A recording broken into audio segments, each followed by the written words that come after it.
teman-teman, nama saya Olivia. Hari ini saya akan membacakan komik seri Bung Karno Bapak Bangsa. Dan hari ini saya ditemani oleh adik saya, Gideon Joas. Menjelang fajar 6 Juni 1901, seorang ibu melahirkan seorang anak laki-laki yang diberi nama Kusno. Kusno sering jatuh sakit.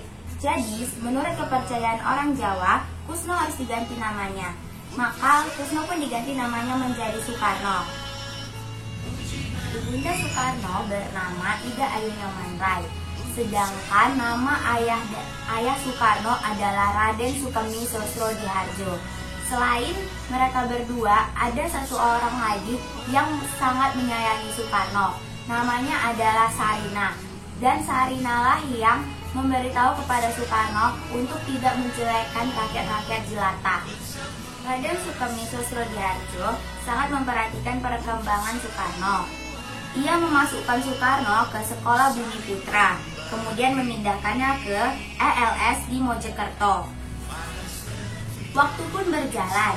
Di usia 14 tahun, sang ayah mengirim Soekarno kembali ke Surabaya untuk melanjutkan sekolahnya. Soekarno meneruskan sekolahnya ke Hornsberger School dan ia tinggal di rumah Haji Omar Said Djokro Aminoto. Mulanya di rumah Djokro Aminoto, Soekarno sering merasa sepi.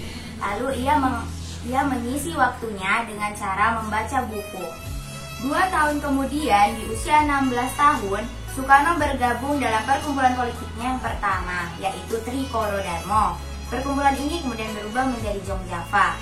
Pada rapat Jong Java tahun 1921, Soekarno menegaskan arti penting dari simbol kepribadian Indonesia. Lambang itu berupa peci atau penutup kepala. Dan peci ini berasal dari bahasa Belanda yaitu pece. Sejak saat itu, peci populer di kalangan pejuang kemerdekaan Indonesia. Kian hari, Soekarno kian dekat dengan host Djokro Aminoto. Ia pun kerap diminta menemaninya ke pertemuan-pertemuan. Diam-diam Soekarno memperhatikan gaya pidato host Djokro Aminoto. 10 Juni 1921, Soekarno lulus dari HBS dan berencana melanjutkan sekolah ke negeri Belanda. Namun sang ibu tegas-tegas menolak rencana itu. Ibunya pun berkata, "Jangan sekali-sekali kau lupakan nak, tempatmu, nasibmu, pusakamu adalah di kepulauan ini." Bandung tahun 1921, Soekarno mendaftarkan diri ke Teknik Shop School atau yang sekarang lebih dikenal ITB dan mengambil jurusan teknik sipil. Disitulah ia berkenalan dengan Dowes Dekar, Cipto Mangunkusumo, dan lain-lain. Suatu ketika, Soekarno berjalan-jalan di desa Cibintinu di selatan Bandung. Lalu ia bertemu dengan petani miskin yang bernama Marhaen. Pak Marhaen hidup pas-pasan. Dan Soekarno merasa begitu banyak buruh, nelayan, dan pedagang keliling miskin di sekitarnya. Lalu Soekarno menyebut mereka dengan kata Marhaen. Tahun 1926, Soekarno lulus dari THS dan bergelar insinyur. 4 Juli 1927 bersama Mr. Sartono, Mr. Sunarjo, dan Insinyur Anwari serta yang lainnya, Soekarno mendirikan Persyarikatan Nasional Indonesia. Program utamanya adalah mencapai Indonesia Merdeka. Perkumpulan ini kemudian lebih dikenal dengan PNI atau Partai Nasional Indonesia. Soekarno pun sangat aktif menyebarkan gagasan PNI yaitu Indonesia Merdeka dalam setiap kesempatan. Karena kegiatan politiknya tersebut, maka tahun 1930, pemerintah kolonial Hindia Belanda menangkap Soekarno dan menjebloskannya ke penjara Benci bersama Gatot Mangkopraja, Maskon, dan Supriyadinata. Selama dalam tahanan, tiap malam Soekarno menulis. Tahun 1930, rakyat berkumpul mengikuti sidang Soekarno dan kawan-kawannya di pengadilan kolonial di Bandung. Pembelaan Soekarno bukanlah pledoi atas nama pribadi atau partai, namun suatu pembelaan atas nama rakyat Indonesia. Pledoi itu diberinya judul Indonesia Menggugat. Tanggal 22 Desember 1930, Soekarno divonis hukuman penjara selama 4 tahun dan ditahan di penjara Sukamiskin di Bandung oleh pemerintah kolonial Hindia Belanda. 15 Juni 1932, Soekarno menerbitkan sebuah majalah bernama Pikiran Rakyat. Ia bertindak sebagai pemimpin redaksinya. Selanjutnya, tahun 1933, Soekarno menulis Risalah Mencapai Indonesia Merdeka.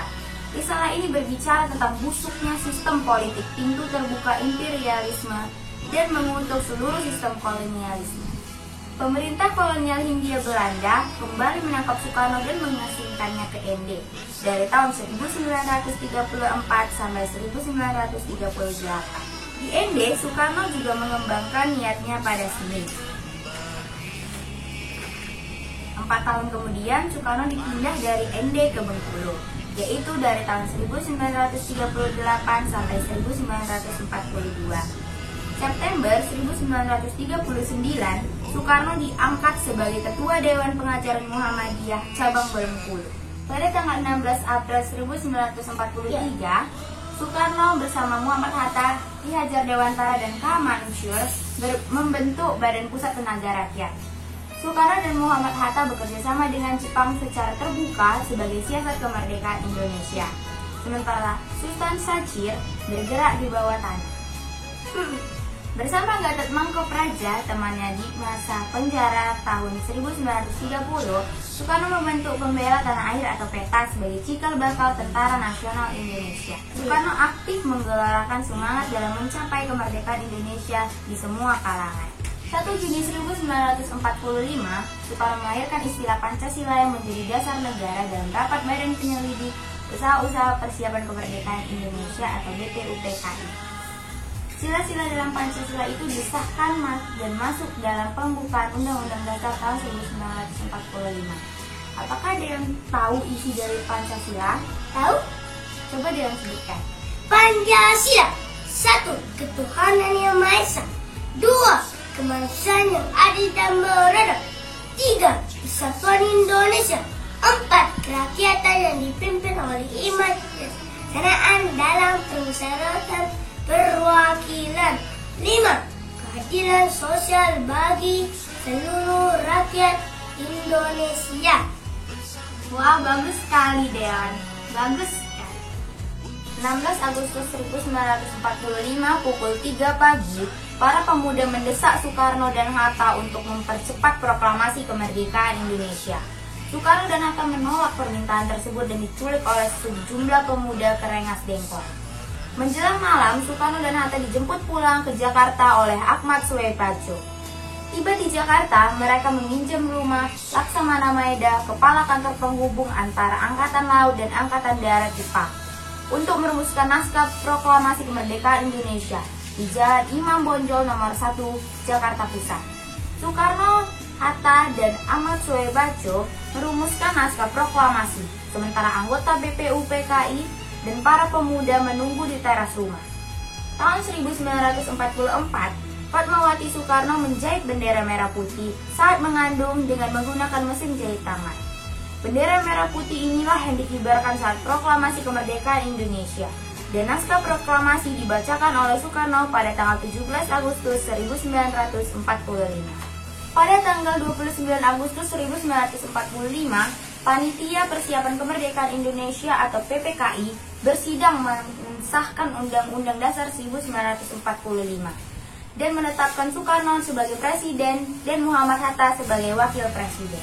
Pada tanggal 31 Agustus 1945, pemerintah Republik Indonesia mengeluarkan makluman tentang Salam Pancasila dan Salam Nasional.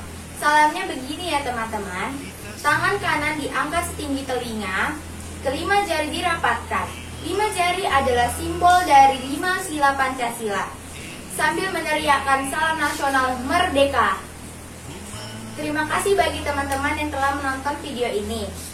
Video ini akan kami ikut sertakan dalam lomba baca komik seri Bung Karno, Bapak Bangsa dalam rangka Bulan Bung Karno. Saya Olivia dan adik saya, Idean Josisanto, menyampaikan terima kasih. Dan jangan lupa ya teman-teman, di like dan subscribe channel ini. Terima kasih, merdeka! Merdeka!